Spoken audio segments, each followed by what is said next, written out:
హనుమాన్ జనాసును వాయుపుత్రో మహాబలః రామేష్ట్రః ఫల్గుణస్సఖః పిండాచో అమిత విక్రమః ఉదధిక్రమణస్యైవ సీతాశోక వినాశకః లక్ష్మణ ప్రాణదాతా చ దశగ్రీవశ్చ దర్పః ద్వాదశైతాని నామాని కపీంద్రశ్చ మహాత్మనః శ్రాపకాలే పఠే నిత్యం యాత్రాకాలే విశేషతః తస్య మృత్యు భయం నాస్తి సర్వత్ర విజయీ భవేత్ సర్వత్ర విజయీ భవేత్.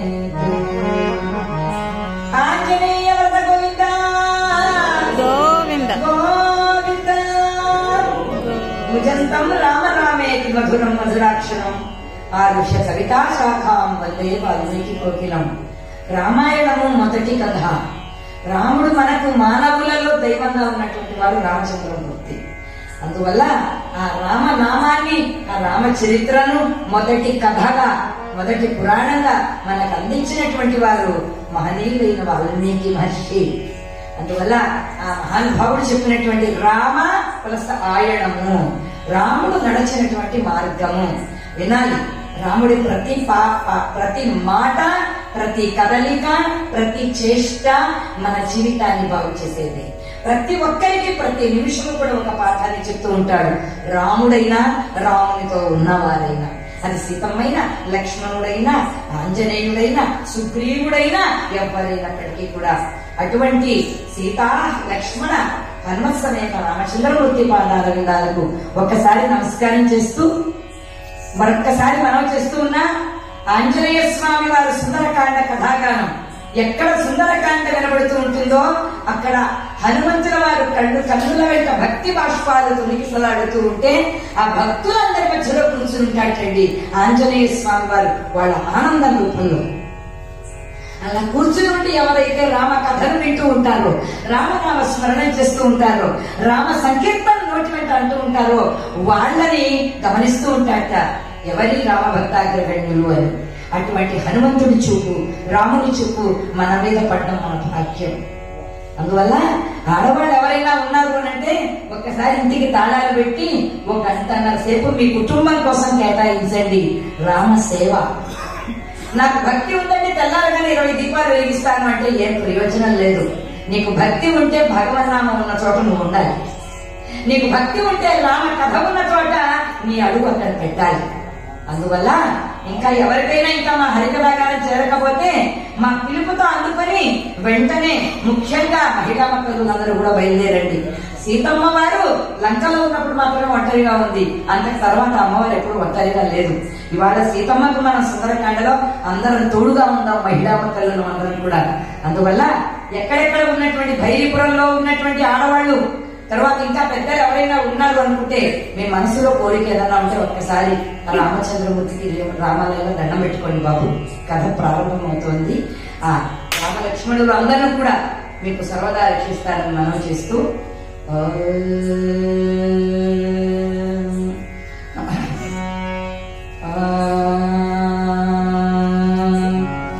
ఒకసారి నాతో పాటు చిన్న చిన్న మాటలుగా చెప్తా ఈ శ్లోకాన్ని అంతదానండి.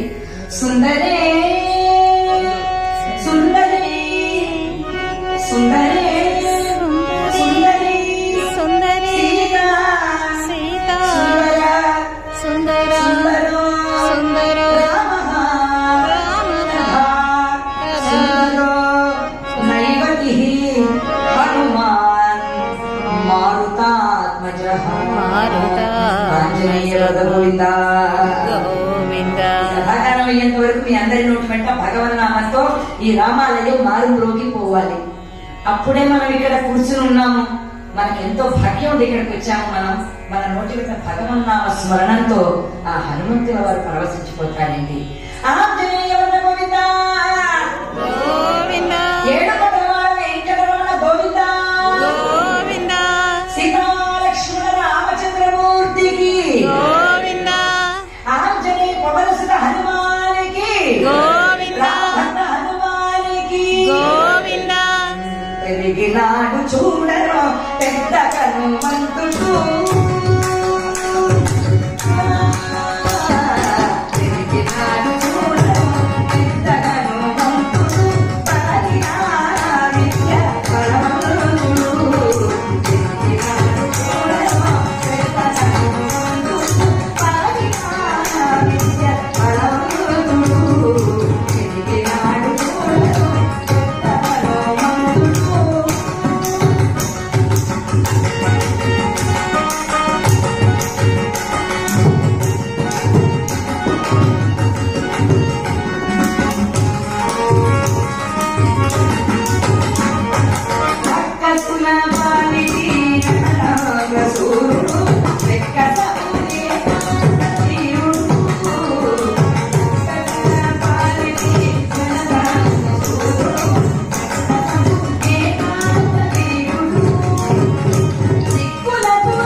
సీతాన్వేషణ చెయ్యడానికి రామచంద్రమూర్తి ఇచ్చినటువంటి ఉంగరాన్ని భద్రపరుచుకొని 25,000 మంది వానర సైన్యంతో సముద్రం తీరం దగ్గర చేరుకున్నారు నాయకుడు అంగదుడు.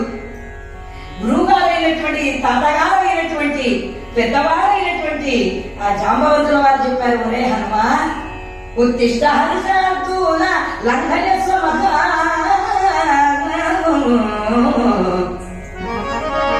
అయినా నువ్వు ఒక్కడవేరా ఈ 100 యోజనాల సముద్రాన్ని దాటగలిగిన వాడిది, ఇంకెవ్వరూ నిన్ను మించిన సమర్థులు లేరు అన్నారు. యోజనం అంటే 12 కిలోమీటర్లు, ఆపకుండా 1200 కిలోమీటర్లు ఆకాశంలో ప్రయాణం చేయాలి. ఇంతవరకు ఎవరు చేస్తున్నారో లేదో, ఇదే మొదటిసారి అనుకుంటా. వానర వీరులలో 1200 కిలోమీటర్లు సముద్రాన్ని ఒక్కడు లంఘించి వెళ్ళాలి అంటే అందరికన్నాడు, నేను పోవడమే తప్ప రావడం ఉండదు, మనకు శాపం ఉంది, లంకలో అడుగు పెట్టానంటే వచ్చాను కాదు చచ్చానే అన్నాడు. ఆయన ఆ మాటలు వినగానే జాంబవంతుల వారు అన్నారు, హనుమాను సమర్థుడిరా నాయన, నువ్వు ఒక్కసారి కనుక పైకి ఎగిరావంటే పై లోకాలు ఏమైపోతాయో, కిందకు దూకావంటే ఈ లోకాలు కిందకి వెళ్ళిపోతాయేమో, ఒక్కసారి బుగ్గల నిండా గాలి పూరించి సముద్రాల మీద వదిలావంటే అల్లకల్లోలం అయిపోతాయి 7 సముద్రాలు. పిడికిన బిగించి వేరు పర్వతం మీద ఒక గుద్దు గుద్దావంటే ముగ్గు అయిపోతుంది రా నాయన. కామరూపివి, ఏ రూపాన్ని కావాలన్నా ధరించగలిగిన వాడు, అప్రతిహత గతివి, వాయువు కన్నా వేగంగా ప్రయాణించగలిగినటువంటి వాడు. నీ మహత్యం యొక్క నీకే తెలియడం లేదు అబ్బాయి. ఆ గురువుల యొక్క శాపం, మునీశ్వరుల శాపం వల్ల నీ బలం నువ్వు మర్చిపోయావు. ఇప్పుడు నీ గుర్తు చేస్తున్నా, రామకార్యాన్ని సాధించగలిగినటువంటి వాడవు నీవే. నీక సాధ్యమిందుగలదు, నీ ఉపేక్ష వలదు, నిన్ను రామునేలమిచ్చే, నీ ఉత్తరమేల ఇచ్చే. ఇన్ని వేల మంది ఉంటుంటే వాళ్ళెవ్వరికీ ఉంగరం ఇవ్వలేదురా నాయన రాముడు, నీకు ఒక్కడికే ఇచ్చాట. ఎవడు ఏ పని చేయాలో వాడికి ఇవ్వాలి. అందువల్ల రాముడు ఈ కార్యాన్ని నీకే అప్పచెప్పారు. సుగ్రీవుల వారు నీకే అప్పచెప్పారు నాయన, ఈ కార్యాన్ని నువ్వు సాధించి రావాలి అనగానే ఒక్కొక్క పొగడతకు ఆకాశం అంత రూపం వచ్చేసింది టైంకి. అప్పుడు అన్నాడు, తాతయ్య నువ్వు చెప్పినట్లే వెళ్ళిపోతాను నాయన అన్నాడు ఆయన. ఈ రోజున నాకు శుభదినం, నాకు చాలా ఆనందం. భైరపురంలో ఉన్న ఈ రోజు గ్రామ పెద్దలు ఎవరెవరైతే ఈనాటి హరికథా గానాన్ని ఏర్పాటు చేశారో వారందరికీ ప్రణామాలను చేస్తూ, జగతి డోళ్ల పుట్టుగా ఈ గ్రామాలన్నింటిలో కూడా మత్ గురువరయులు శ్రీ చరణపాదు పరమ పుణ్యమూర్తులు కీర్తనాచార్య భక్తి ప్రచార ప్రవీణ అని పేరు పొందినటువంటి శ్రీమాన్ శ్రీ శ్రీ రాజశేఖరుని లక్ష్మీపతిరావు గారి యొక్క హరికథా సాహిత్యానికి పెద్ద పీట వేసి ఆయనని వ్యాసుల వారిని వాల్మీకిని పూజించినంత గౌరవంగా మా గురువు గారి కథలన్నింటినీ కూడా ప్రింట్ చేయించారు. ఈ రోజు ఎన్ని వందల మంది హరిదాసులు అయితే ఉన్నారో వాళ్ళందరూ మీరు ప్రింట్ చేయించినటువంటి హరికథ పుస్తకాలను చదువుకుని బతుకుతూ ఉన్నారు. ఒకే గురు శిష్యులమైనటువంటి సహాధ్యాయులు మా యతిరాజులు గారు ఈ రోజున ఈ కథాగానాన్ని కూడా నా దృష్టి. మా గురువు గారికి చాలా ప్రియమైనటువంటి శిష్యులు, చాలా ప్రియమైనటువంటి శిష్యులు, చాలా సేవ చేసినటువంటి వారు. మేము భోజనం చేస్తూ చదువుకున్నవాడు, నేను సేవ చేస్తూ నేర్చుకున్నటువంటి వారు. అటువంటి యతిరాజు గారు ఈ రోజున ఉండడం చాలా సంతోషం అండి. మనం చూడడం చాలా సంవత్సరాల తర్వాత. పవనసుర హనుమానికి హనుమంతుల వారు సిద్ధమైపోయినారు ఇంకా ఆకాశంలో ప్రయాణం చేయడానికి. అలా సిద్ధమైన తర్వాత తాతగారు అన్నారు, ఒరే భూమి చెగరకురా, భూమి కాస్త పాతాళానికి వెళ్ళిపోతుంది, ఇక్కడి నుంచి ఒక కొండ చూసుకో, అప్పుడు కొండ మాత్రమే దిగుతుంది, భూమికి ప్రమాదం ఉండదురా, నీ శరీరపు యొక్క ఎగిరేటువంటి ఆ వేగాన్ని భూమి తట్టుకోలేదన్నారు. అయితే ఏ కొండ మీద ఎక్కమంటావు తాత అన్నట్ట, పక్కన మహేంద్రగిరి ఉందిరా, ఆ మహేంద్రగిరి మీదకి అక్కడి నుంచి ఎగురునాయన అన్నారు. అలా అనడం ఏమిటి, ఒక్కసారిగా జై శ్రీరామ్ అనండి, జై శ్రీరామ్, జై జై శ్రీరామ్, జై శ్రీరామ్, జై శ్రీరామ్, జై శ్రీరామ్, జై జై శ్రీరామ్. భాగ్యవంతులం అండి 20వ శతాబ్దంలో మనం బ్రతికి. ఈ మాట ఎందుకంటున్నారో మీ అందరికీ అర్థమయ్యే ఉంటుంది. 500 సంవత్సరాల పాటు మన భారతీయులు కాదు, మన హిందువులందరూ కూడా ప్రాణాలను ధారపోసి, ప్రాణాలు ఒక్కటే కాదు, ధనము, మానము, ప్రాణము సమస్తాన్ని ధారపోసి ఈ రోజున రామయ్య తండ్రిని మనం తెచ్చుకున్నాం. అయోధ్యలో బాలరాముడిగా ఇందుకు మనం మనం బ్రతికి ఎందుకు ప్రయోజనం అనుకుంటున్నామో తెలుసా? మన వెనకాల ఉన్నటువంటి వాళ్ళు 500 సంవత్సరాల క్రితం వెళ్ళిపోయారు రాముడిని చూడకుండానే. రామ జన్మభూమిలో రామ ప్రతిష్ఠ జరగకుండానే వెళ్ళిపోయారు వాళ్ళందరూ. ఎంతమంది రక్తాన్ని దానిపోస్తే ఈ రోజున అయోధ్య రాముడు వచ్చారో తెలుసా? ఎంతమంది పుణ్యాల యొక్క ఫలం వల్ల రామచంద్రమూర్తి వచ్చారో తెలుసా? అటువంటి రాముని అయోధ్య రాముడిగా, బాలరాముడిగా కళ్ళారా చూసుకున్నటువంటి ఈ సమయంలో మనం ఉండడం అనేటువంటిది మన భాగ్య విశేషం. అందువల్ల రాజా రామచంద్రమూర్తికి, పవన సుత హనుమానికి, రాజా రామచంద్ర ప్రభువుకు. హనుమంతుల వారు ఒక్కసారిగా మహేంద్రగిరిపైకి ఎక్కాడు. ఎక్కగానే కపీశ్వరులు అందరూ అంటున్నట్ట, మళ్ళీ చిన్న రూపాన్ని ధరించావు, నువ్వు ఎగరగలవా అన్నట్ట. నారాయణదాస్ గారు చెప్పినటువంటి అద్భుతమైన కీర్తన పూర్వీ కళ్యాణి రాగంలో, రామ కరుణా అపార బుద్ధి చాపి వేరుడా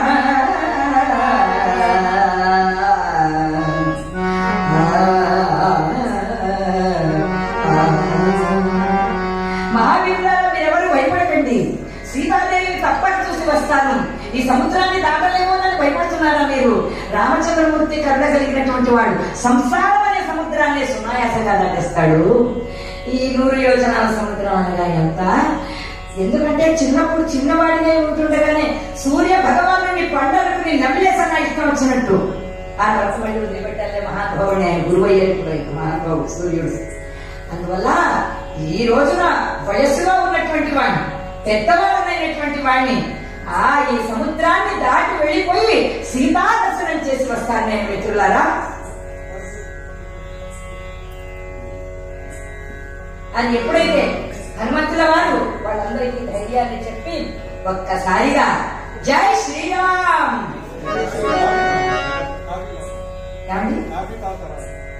ఏదైనా జై శ్రీరామ్, మీరు అందరూ జై శ్రీరామ్ అంటే మీరు అందరి నోటి నుంచి వినిపించాల్సిందే.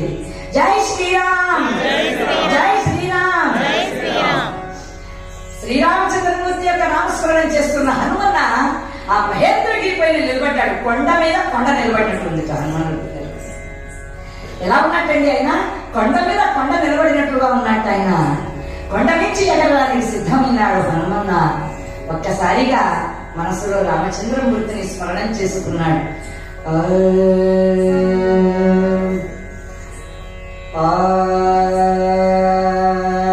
నమోస్తు రామాయ సలక్ష్మణాయ దేవి జగసి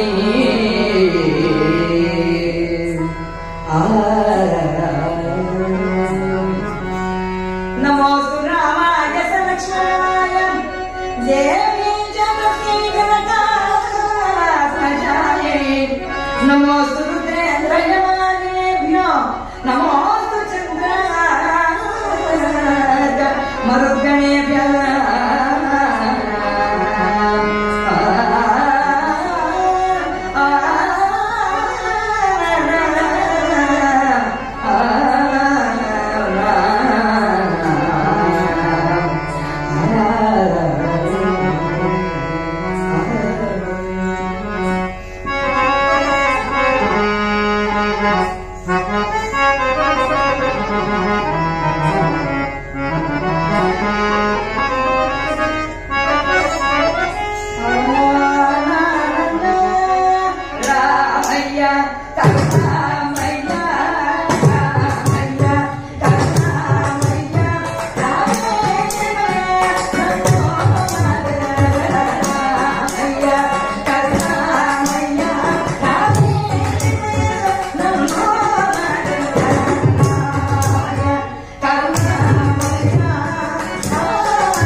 లేదు. రామ కథాసుతం ద్రావిడు వానికి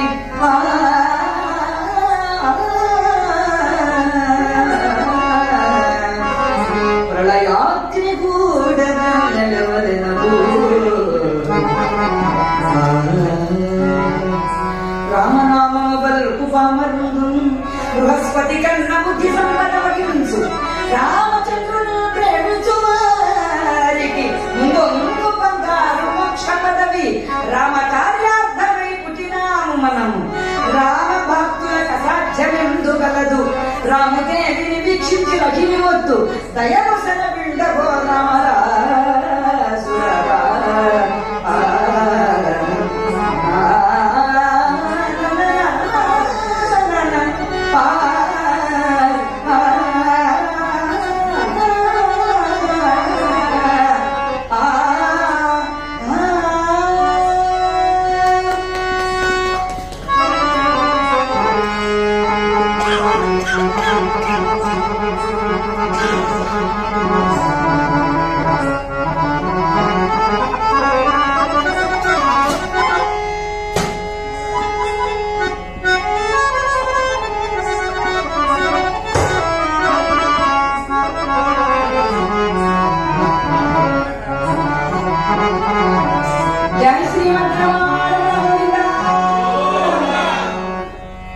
రామపాదాంబుజారాధకునకు అసాధ్యంలో కార్యం ఎందైనా లేదు.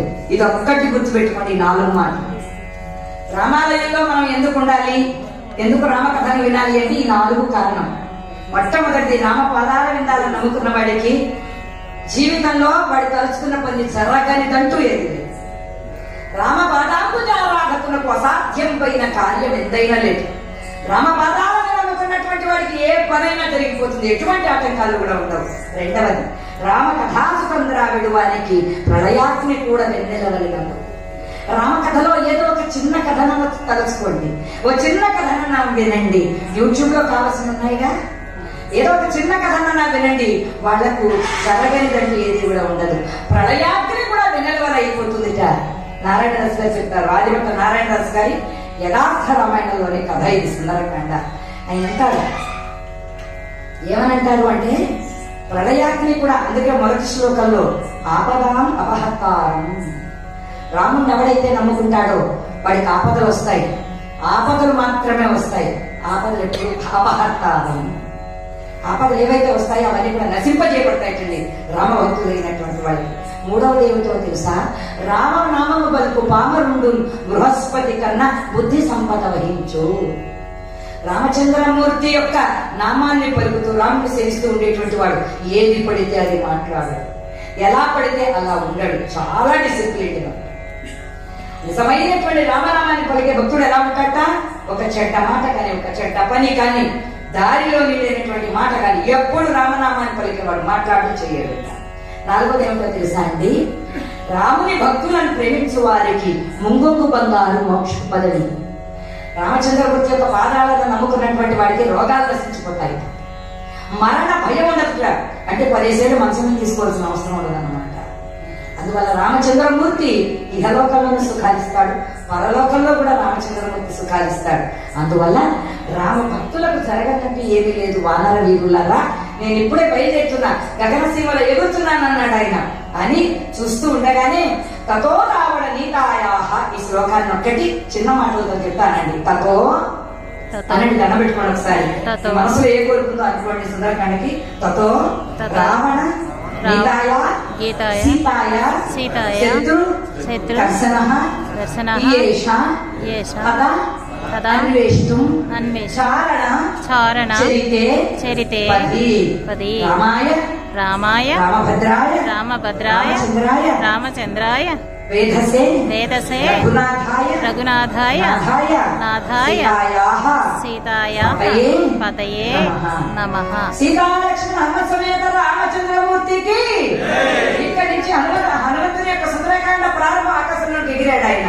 దేవతలు, రాక్షసులు, కిన్నెరులు ఎగిరేటువంటి గగనమంటల్లో సీతాదేవిని తపో రావణ నీతాయ, ఏ మార్గంలో అయితే సీతాదేవిని అపహరించుకుని రావణాసురుడు తీసుకెళ్లిపోయాడో ఆ మార్గంలోనికి ఎగిరేటండి ఒక్కసారి. ఆ ఆ వేగానికి కొండ కిందకు దిగిపోయింది, పాతాళలోకానికి తగిలిన కొండ మొదటి అక్కడి నుంచి లేచేటండి జలధారలు. గంధర్వులు విద్యార్థులు అందరూ ఆశ్చర్యపోయి చూస్తూ ఉంటే గగన సీమలోనికి ఎగిరిపోయినాడు ఆయన. అలా ఎగిరిపోయి నమోస్తు రామాయ సలక్ష్మణాయ దేవ్యై జగస్యై జనకాత్మజాయ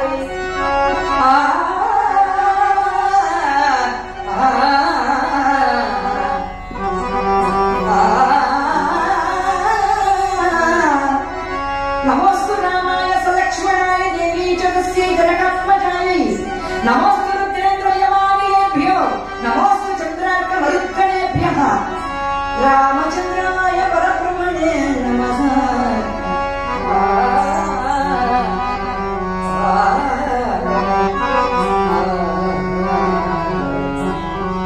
హనుమంతుల వారు గగనసీమలో సాగిపోతున్నారు. ఆకాశంలో ఉన్న గంధర్వులు యక్షులు అందరూ చూస్తున్నారు. అసలు వాడి శరీరం ఏమిటి, హనుమంతుడి యొక్క శరీరం ఏంటి, ఆ బలం ఏమిటి, ఆ గాలికి అల్లల్లాడిపోతున్నాయి సముద్రపు తరంగాలన్నీ కూడా. అలా అల్లల్లాడుతూ ఉంటే ఒక్కసారి దేవతలందరికీ సందేహం వచ్చిందిట.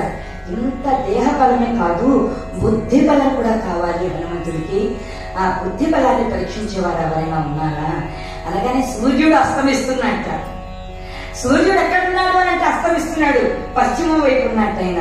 సూర్యుడు అడిగాక ఏమైనా కొంచెం డ్యూటీ దిగిపోతున్నావు కదా, తిన్నక వెళ్ళి కొంచెం హనుమంతుని వెళ్ళి పరీక్షించడానికి. ఇప్పుడు నైన్లారా ఓసారి వెళ్తే వాడు కసాపిసా నదిలేశాడు నన్ను చిన్నప్పుడు కొండ అనుకుని. ఇప్పుడు ఏం ప్రమాదం జరుగుతుందో ఏమిటో నేను వెళ్ళను, అందువల్ల నన్ను వదిలేయండి, నేను వెళ్ళి అమెరికాలో జాయిన్ అవ్వాలి, అక్కడ ఉదయించాలి, అక్కడ డ్యూటీ ఉంది నాకని ఆయన వెళ్ళిపోయిన తరువాత దేవతలందరూ హనుమంతుడికి చిన్నతనం నుండి కూడా లాలించేది ఓ నాగమాత ఉంచండి సురసారి. ఆవిడ అన్నారు, వస్తే నాగమాత హనుమంతుడికి నువ్వు చాలా చేరువా, ఒక్కసారి వెళ్ళి హనుమంతుడి బుద్ధి బలం ఎట్లాంటిదో చూసి ఆవిడ పరీక్షించిరా అన్నారు.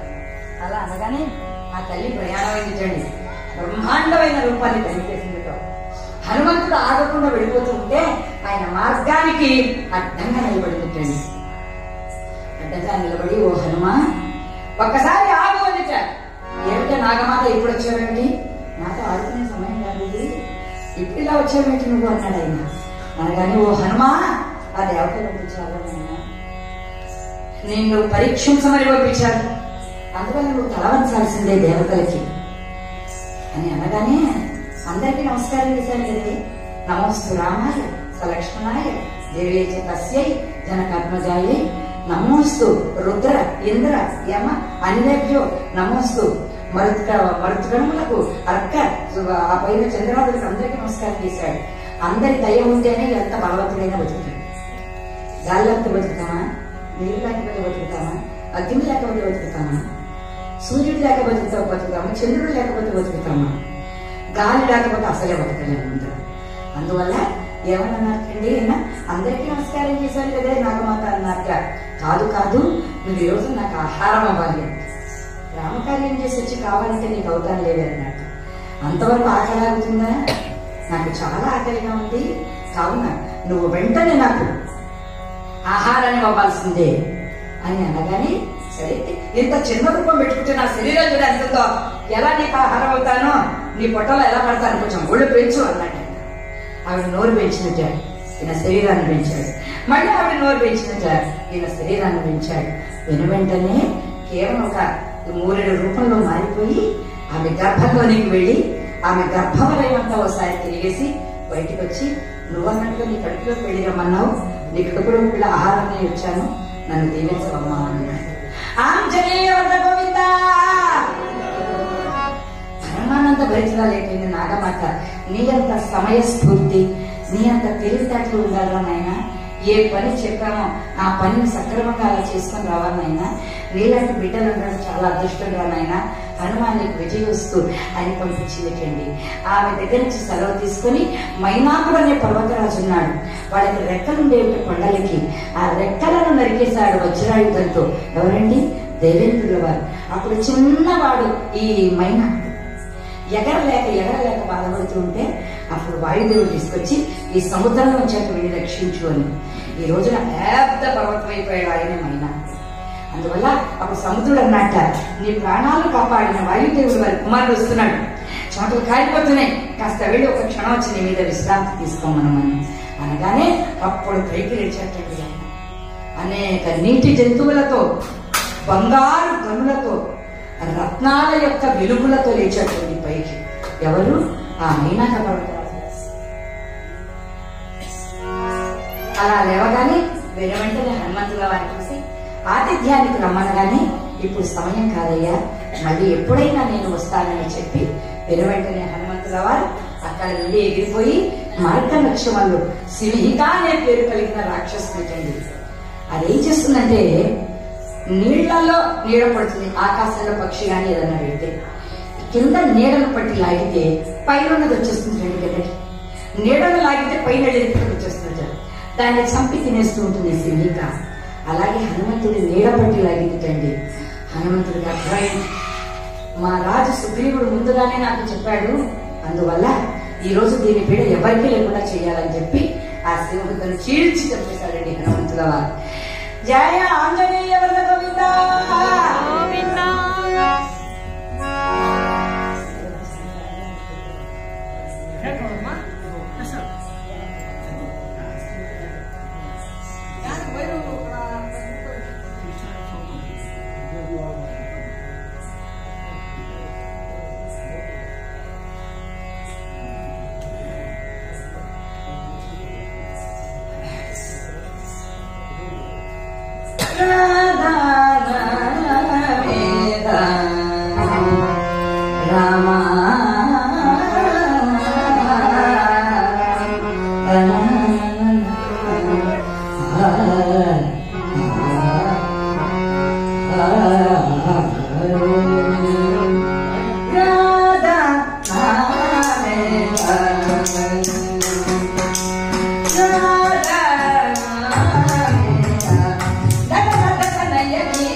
మా గురువు గారు ఉద్దానంలో ఉంటూ ఉండగా వారు జగత్తిలో ఉండి రాసినటువంటి మధురాతి మధురమైనటువంటి రామచంద్రమూర్తి మీద వారు గానం చేసినటువంటి కీర్తన అది అందరికీ ఇక్కడ వారు ఎక్కడైతే మా గురువు గారు నడయాడారో ఈ ఉద్దానం ప్రాంతంలో ఇక్కడికి వచ్చినప్పుడల్లా మా గురువు గారి కీర్తనలన్నీ కూడా త్యాగరాజ కృతులు, అన్నమాచార్య కృతులు ఎలాగో మా గురువు గారు అయినటువంటి గురువు గారిని లక్ష్మీపతి కృతులని కొన్ని వందల కీర్తనలు.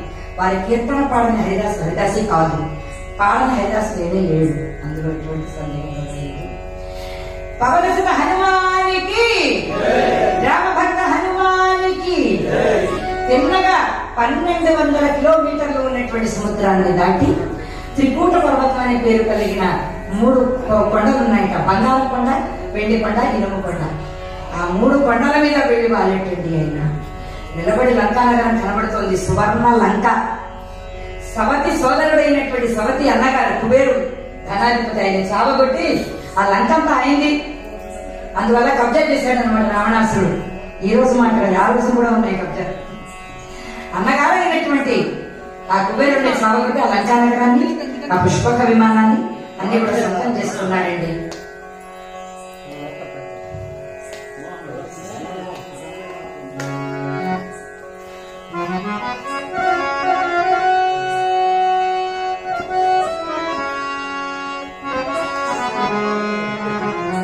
ఆ లంకానగర వైభవాన్ని చూసి లోనికి ఎలా వెళ్ళాలని ఆలోచిస్తూ ఉంటే దక్షిణ ద్వారం ఒక్కటి మూసేసిందండి. మిగిలిన వైపులు అన్ని వైపులా కూడా కాపలాలు ఉన్నాయట. ఒక్క దక్షిణ ద్వారం దగ్గర మాత్రం లేవుట. యమధర్మరాజు గారి స్థానం ఉంటుంది, అందువల్ల దాన్ని తీయదన్నారు. ఆ తరగతిని ఎప్పుడు తెచ్చి ఉండదు అన్నట్టు. యమధర్మరాజు గారు అన్నట్టు, నాయన ఆంజనేయ నువ్వైనా ఒకసారి దక్షిణ ద్వారాన్ని ధ్వంసం చేయమన్నట్ట. అనగానే చిన్న పిల్లి అంత ఆకారం, చిన్న మార్జాలం అంత ఆకారం, చిన్న పిల్లి అంత ఆకారాన్ని ధరించిన హనుమంతుడు తిన్నగా దక్షిణ దిశ దగ్గరికి వచ్చి ఒక్కసారి చేత్తో అలా తూసేటండి. ఆ దక్షిణ ఫెడ ఫెడ ఫెడమని శబ్దం రాకుండా వినిపించాడు. ఎంత భగవంతుడు చూడండి. ఆయన దాన్ని ముక్కలు చేసేస్తాడు దక్షిణ ద్వారాన్ని. రవ్వంతా కూడా శబ్దం రాకుండా కనిపించేటట్టండి. కొంతమంది చేసే అలా అలాగే ఉంటుంది. బ్రహ్మాండాలు బద్దలైపోయినా కూడా సౌండ్ మాత్రం మిగిలింది. అందువల్ల అలా దక్షిణ ద్వారాన్ని బద్దలు కొట్టేశాడు హనుమంతుడు. అలా బద్దలు కొట్టిన తర్వాత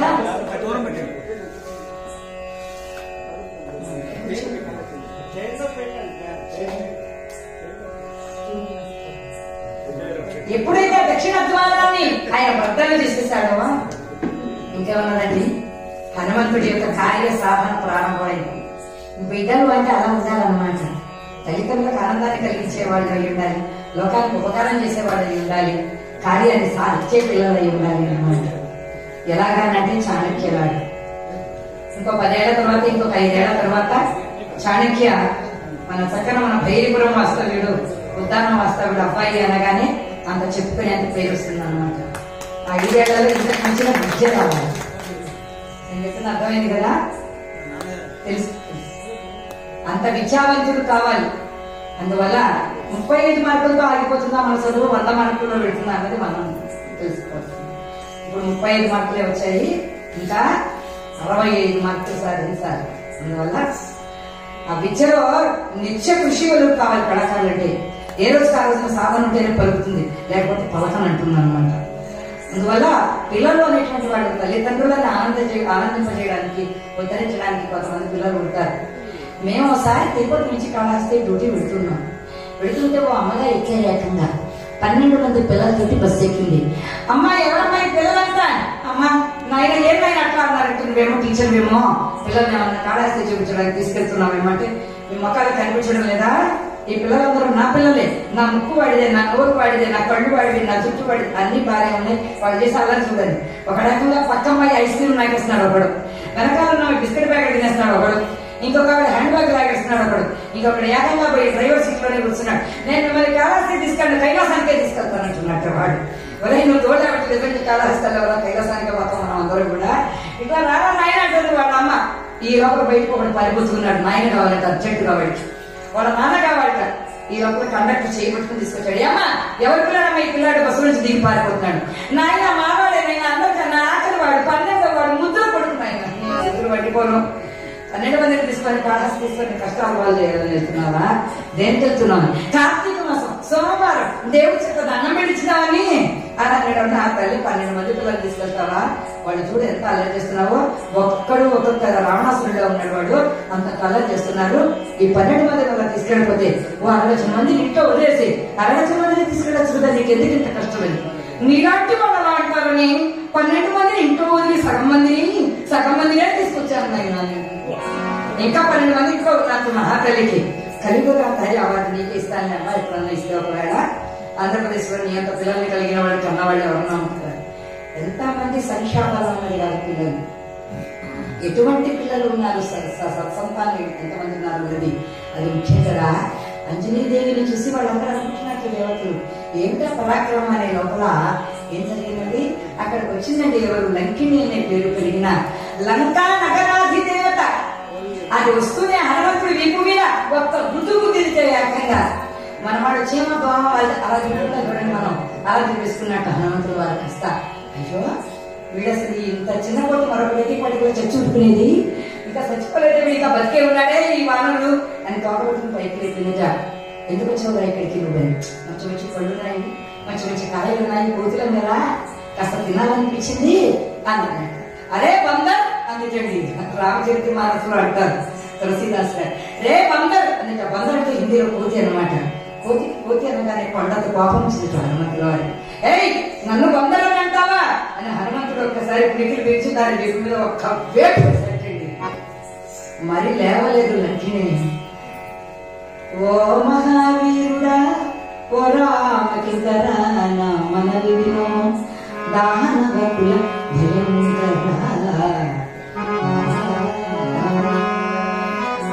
నిన్ను చూచుదాకా నిలువమని నలువైట హనుమని నాక ఈ అసుర పురి పొలయినట.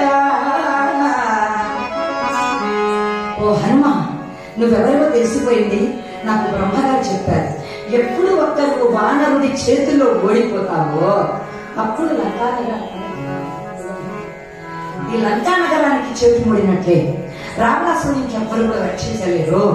ఎప్పుడు ఒక కోతి నిన్ను ఓడిస్తుందో, లంకా నగరంలో ప్రవేశిస్తుందో అప్పుడే నువ్వు దండం పెట్టి లంకలో నుంచి వెళ్ళిపో అని బ్రహ్మగారు చెప్పినటువంటి మాట.